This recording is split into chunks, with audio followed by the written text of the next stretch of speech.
Est-ce que tu veux rester pauvre toute ta vie? Est-ce que tu as envie de rester ton cul posé sur un canapé en attendant que tes résultats arrivent? Non. Est-ce que tu as envie d'avoir la même vie que tu as aujourd'hui? Peut-être à un certain niveau, mais je pense que tu as envie de changer. Donc reste sur cette vidéo si tu as envie d'avoir des conseils qui vont te permettre de changer littéralement ta vie et ne plus être une grosse merde assis sur ton canapé, ok? Et si tu es là, c'est que tu n'es pas une grosse merde et tu as envie de changer ta life. Donc c'est parti. Qui je suis déjà pour te dire tout ça? Parce que je suis là en train de te parler comme ça. Moi, je m'appelle Pierre. J'ai généré plus de 1,5 million d'euros en ligne. Tout est vérifiable en bas. J'ai aidé des centaines de personnes à dépasser la barre des 5 à 10 000 euros par mois grâce au coaching en ligne, grâce au business en ligne. Et puis, si tu me crois pas, je m'en fous complètement. Parce que moi, ce que je veux, c'est aider les gens les plus motivés. Tout simplement, toujours avec mon pot de créatine qui exprime la force et mon Robert Société Camembert, le bleu, là, qu'on appelle ça, c'est du bleu, qui exprime là le plaisir. Donc, une partie, la force, donc ça veut dire que tu peux allier le charbon au quotidien pour atteindre tes objectifs et le plaisir. J'adore, même si ça, je l'utilise pas de ouf, mais ça, on va dire que j'utilise même un petit peu plus, tu vois.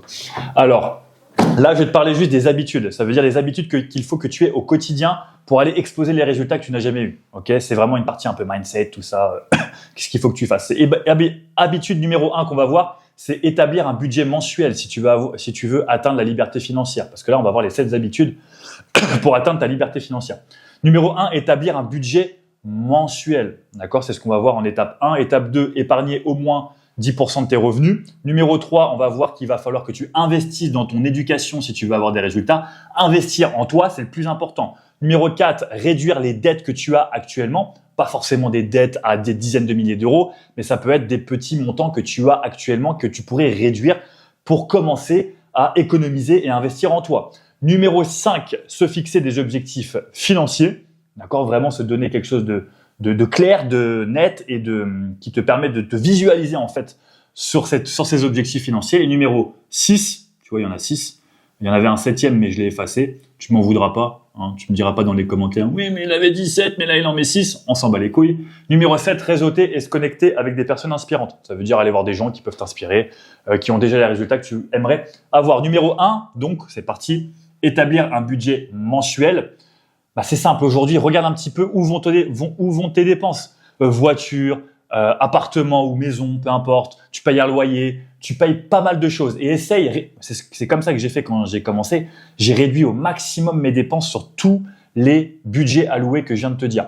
Appartement, je payais un loyer à même pas 300 euros par mois parce que je me disais il faut que j'atteigne la liberté financière et il faut que toutes mes dépenses soient le plus minime possible. Ma voiture là que j'ai là, et je gagne très très bien ma vie, j'ai une voiture que j'ai payée 3 000 euros, 3 500 euros cash. D'accord? Je peux très bien me payer des voitures beaucoup plus chères, peu importe, mais je m'en bats les couilles. D'accord? Je m'en fous complètement. Ce qui m'importe, c'est la liberté avant tout. Même si je gagne beaucoup et c'est pas ma priorité d'avoir une super belle voiture, je m'en fous.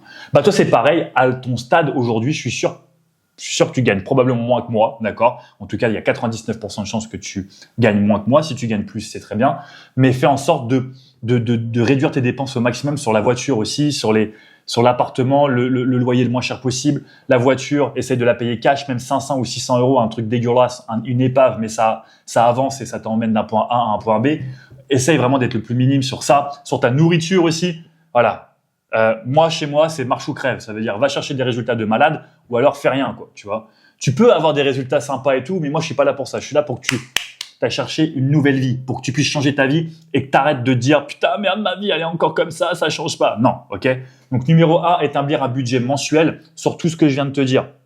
Maximum 900 000 euros par mois sur tout ce que je viens de te dire. Si tu as des enfants, etc., voilà, je vais pas rentrer dans les détails. M'insulte pas en commentaire en me disant « Ouais, le mec, il se croit qu'il est tout seul, il a pas de famille, machin. » Oui, j'ai pas d'enfants, j'ai une copine, je l'assume à 100%. Mais toi, tu as sûrement une situation qui est différente. À toi de l'adapter, bien entendu.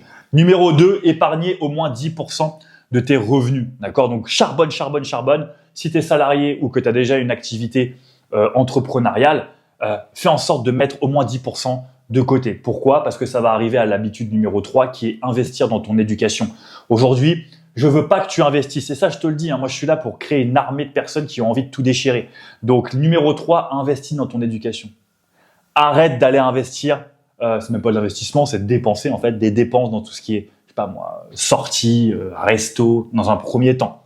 Si tu n'as pas l'argent ou que tu gagnes pas énormément d'argent. Tant que tu gagnes pas au moins 5 à 10 000 euros par mois, moi, j'arrête ce genre de choses. Resto, j'y vais, mais je mange un kebab, tu vois. Ou je vais dans un petit resto pas cher, je vais chez Flunch. Tu vois ce que je veux dire? Donc, mais vraiment, fais attention à ça, c'est que évite de dépenser là-dedans pour investir dans ton éducation, dans des formations, dans des coachings, dans des mentorings, dans des masterminds, aller à l'encontre de personnes qui t'inspirent, paye-les pour savoir qu'est-ce qu'ils ont dans leur cerveau, qu'est-ce que tu peux retirer de leur cerveau pour en faire quelque chose de grandiose, pour que tu puisses l'appliquer dans ton propre business. Ok? C'est hyper important. Chaque centime compte. Moi, je me souviens quand j'étais à Toronto, j'avais 200 euros sur mon compte, je les ai mis dans un programme vidéo qui m'a permis d'aller chercher mes premiers 1000 euros. Mes premiers 1000 euros, je les ai réinvestis, etc., etc. Ça, c'est une habitude qu'il faut absolument que tu aies. Ok? Numéro 4, donc l'habitude numéro 4, c'est réduire tes dettes. Probablement que, peut-être pas tous ceux qui me regardent là, mais vous avez probablement comment on appelle ça, des mensualités à payer sur certains de vos biens. Ça veut dire que ça soit la voiture, comme je l'ai exprimé tout à l'heure. Donc peut-être que vous payez en mensualisé votre voiture, que ça soit même plein de choses, des trucs à crédit, de la merde souvent. On achète à crédit, que ça soit une machine à laver à crédit. Pas mal de choses qu'on peut avoir à crédit, ça, il faut que vous vous en débarrassiez le plus vite possible. C'est des choses qui sont pas utiles aujourd'hui, d'accord? Enlevez ça de votre tête. C'est juste un effort. C'est une énergie mentale que vous allez consacrer à ce type de problème-là que vous n'avez pas besoin aujourd'hui. Vous n'en avez pas besoin d'en avoir dans votre cabessa, là. Sinon, ça va complètement réduire votre motivation. Ça va casser le truc, tu vois. Donc vraiment, enlève-toi un maximum de dettes que tu as aujourd'hui. C'est hyper, hyper, hyper important. L'habitude numéro 6, tu vois, je suis un peu perdu. D'ailleurs, dis-moi en commentaire si je me suis paumé. Moi, ce que je veux, c'est apporter un max de valeur. Numéro 6, se fixer des objectifs financiers.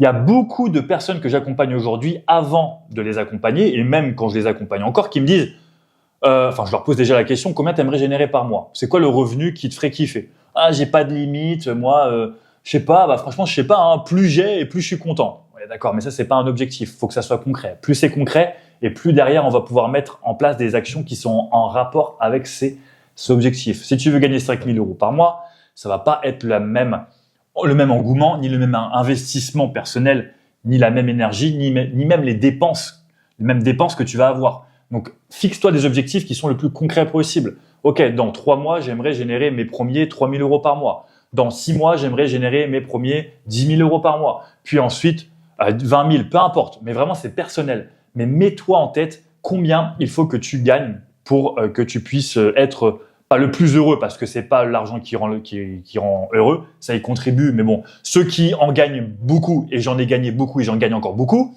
on le voit très bien. Ceux qui disent oui, mais quand même, hein, c'est hyper bien, l'argent ça rend heureux. Non, quand tu gagnes bien ta vie, crois-moi, à un moment donné, tu te rends compte qu'en fait c'est des conneries, ça rend pas plus heureux, mais ça apporte de la liberté. Donc toi, dis-toi aujourd'hui combien tu aimerais gagner concrètement pour avoir un bon lifestyle, d'accord? Ça va énormément t'aider à définir des objectifs clairs pour rester motivé. Et la dernière habitude, hyper, hyper, hyper importante, et moi-même, tu vois, je le fais pas assez. Je suis un peu un solopreneur dans mon coin, tu vois, qui parle pas encore assez aux entrepreneurs, mais c'est compliqué quand tu es chez toi, tu vois, parce que pour connecter, surtout ici, moi en ce moment là, je suis dans le sud de la France pendant encore 2 semaines, je bouge beaucoup, d'accord, dans le monde. C'est compliqué de se faire un réseau d'entrepreneurs avec qui tu peux discuter.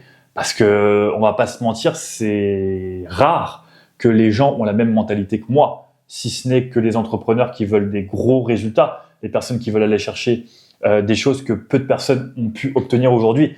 Et là, aujourd'hui, je suis à Montpellier, crois-moi, c'est pas à Montpellier que je vais trouver ça. C'est très rare. Peut-être qu'il y en a 3, 4, 5 personnes, mais pas beaucoup plus que ça. Donc, essaie de réseauter, en tout cas à ton niveau, si tu démarres, forcément, tu as tout à apprendre. Va à des masterminds, va à des conférences, peu importe, regarde en ligne ce qu'il est capable de faire, avec qui tu peux connecter. Et moi-même, c'est ce que je fais encore aujourd'hui. Mon niveau, c'est plus compliqué, comme je t'ai dit, donc il faut vraiment que je me déplace et tout, que je paye très très cher des coachs business pour obtenir des résultats, ou en tout cas pour m'inspirer davantage et avoir des nouveaux objectifs. Ensuite, voilà, tout simplement, mon opinion par rapport à tout ça aujourd'hui, c'est qu'il faut que tu changes un petit peu ton paradigme, que tu arrêtes de penser comme tu as pensé jusqu'à aujourd'hui. Pourquoi ? Parce que si tu veux avoir des résultats différents de 99% des gens, il faut que tu fasses ce que les 1% font. Ok? Et ça, vous avez très très peu compris ce système-là, en tout cas cette manière de penser, parce que 1 versus 99, il y a une grosse marge. Ça veut dire que quand tu as, je sais pas moi, quand tu as envie de passer à l'action ou quand tu sens qu'il faut que tu passes à l'action mais que tu as peur, ça veut dire que c'est un bon signe en fait. Ça veut dire qu'il faut que tu passes à l'action. Et en général, 99% des gens vont ressentir le besoin de passer à l'action avec cette peur-là, mais ils vont pas le faire. Et c'est là que ça va se jouer en fait. C'est sur des moments. C'est vraiment des momentum. C'est à chaque fois que tu sens que tu dois le faire, mais que tu as peur et que tu dois sortir de ta zone de confort, ça veut dire qu'il faut que tu le fasses. Et si tu fais ça de manière régulière et constamment, forcément, tu vas avoir des résultats différents. Et là, tu vas sortir de ta putain de merde. Et là, on va pouvoir discuter ensemble. Et là, on va pouvoir aller chercher des résultats de malade. Si toi, tu as envie d'aller chercher des résultats de fou, clique en bas de cette vidéo. Abonne-toi, surtout abonne-toi à cette chaîne qui va te permettre de sortir de ta misérable vie pour aller chercher des résultats de malade. D'accord? Je te laisse cliquer sur s'abonner. Et puis voilà, tout simplement. Si tu es coach, parce que je suis coach et j'aide les coachs sportifs à aider un maximum de gens en ligne et à générer des revenus, clique en bas de cette vidéo et je t'explique tout, d'accord? Tu vas pouvoir obtenir un plan d'action étape par étape pour aller chercher des résultats que tu n'auras jamais eu auparavant. Ok? Et pour sortir de cette rat race de merde qui nous fait chier. Ok? Parce que nous, on n'est pas comme ça, on est différent de 99% des gens et on va avoir des résultats différents. Je te souhaite une bonne journée à toi, mon gars, mon petit saligo, et à plus tard.